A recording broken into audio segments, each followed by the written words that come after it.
even before the Supreme Court issued its disastrous opinion in Citizens United, the influence of large corporations and other powerful special interests in our electoral process was overwhelming.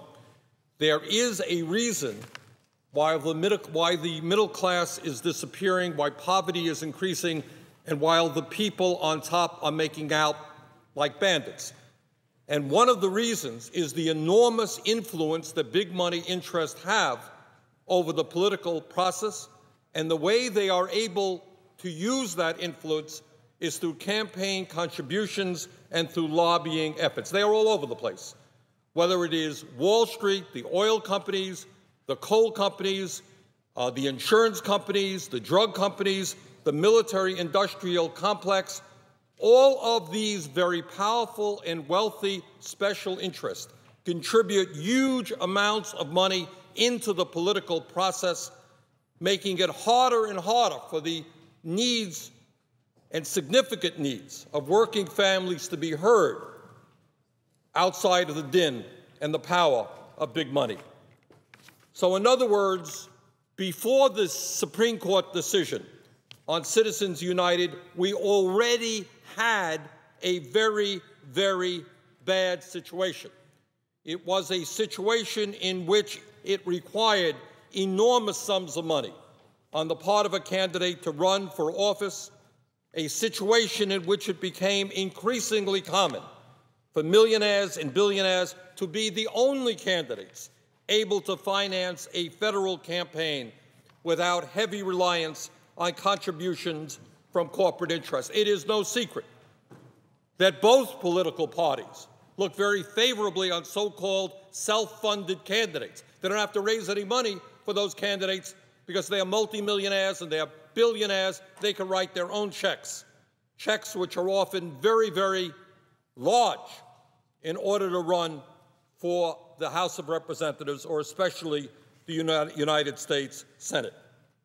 So what we had before Citizens United, that disastrous Supreme Court decision, was already a very bad situation.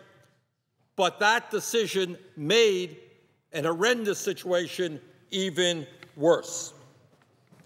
Mr. President, the Supreme Court decided at the beginning of this year to decide that it was acceptable and legal for the largest corporations in our country to spend unlimited resources supporting candidates who represent their interests, elevating corporations to the status of flesh and blood persons for constitutional purposes.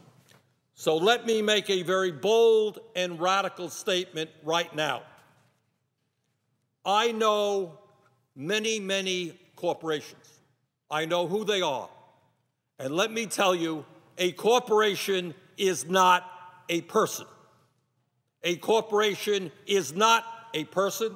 It is totally absurd to suggest that a corporation should have the First Amendment rights of individual Americans.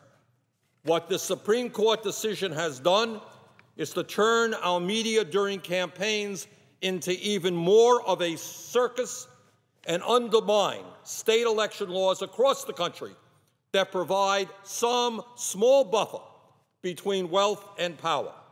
They have unleashed the vast coffers of corporate America by allowing them to spend whatever they want, unlimited sums of money, from their general bank account, not just their PACs, and not just on sham issue ads, but on telling people outright which candidate to vote for, something this country has not seen since 1947. Mr. President, big money corporate interests, from Wall Street to oil giants, from drug companies to the military-industrial complex, already dominate the political process in Washington. It is inconceivable to me that not one Republican today voted to minimize the horrendous Supreme Court decision which will allow campaigns to allow corporations to put unlimited funds into campaign advertising with no disclosure whatsoever. No disclosure whatsoever. Mr. President, I think the American people must be wondering this afternoon what, to our Republican friends, could be wrong. What could be wrong with some simple checks on campaign spending, such as the following: requiring the CEO of a corporation that spends on campaign-related activity to stand by the ad that they have produced and say that he or she, quote unquote, approves this message. If you, Mr. President, were running for office, or I'm running for office, we put an ad on television, that's what we've got to say. I think it's a good idea. If you put something ugly on the television, you say, I approve this message, put something dishonest on the air, people have a right to know that you are the person responsible for that ad. If you have to be responsible for that ad, if I have to be responsible for that ad, if every other candidate for the United States Senate has to be responsible for that ad, why should not the CEO of a large corporation who is paying for that ad also have to say that he or she approves this message? Mr. President, it is no great secret that a lot of money from abroad is being invested in American corporations. Why should we allow a situation where a company which has a lot of foreign money in it, why should we allow that company to get actively involved in American politics? What the legislation that we voted on today does, which I think makes a lot of sense, it prohibits a corporation that is under the direction or control of a foreign entity from spending money on our elections. Now, I don't think that that is an unreasonable provision. I don't think we want our political process to be dominated by people who may not have the best interest of the people of the United States of America at heart. Mr. President, another provision requires disclosure of political spending by corporations and other entities to their shareholders and members, and requires these groups to make their political spending public on their websites within 24 hours after filing with the FEC. Why should the people who actually own the corporations, the people who own the stock in those companies, not be able to know in a timely manner what the CEOs of these corporations are doing, so that they can say, excuse me, you can't do that with my money. I don't like that. I think what you're doing is wrong. Mr. President, another provision in this legislation would ban coordination between a candidate and outside groups on ads that reference a candidate from the time period beginning 90 days before a primary and running through the general election.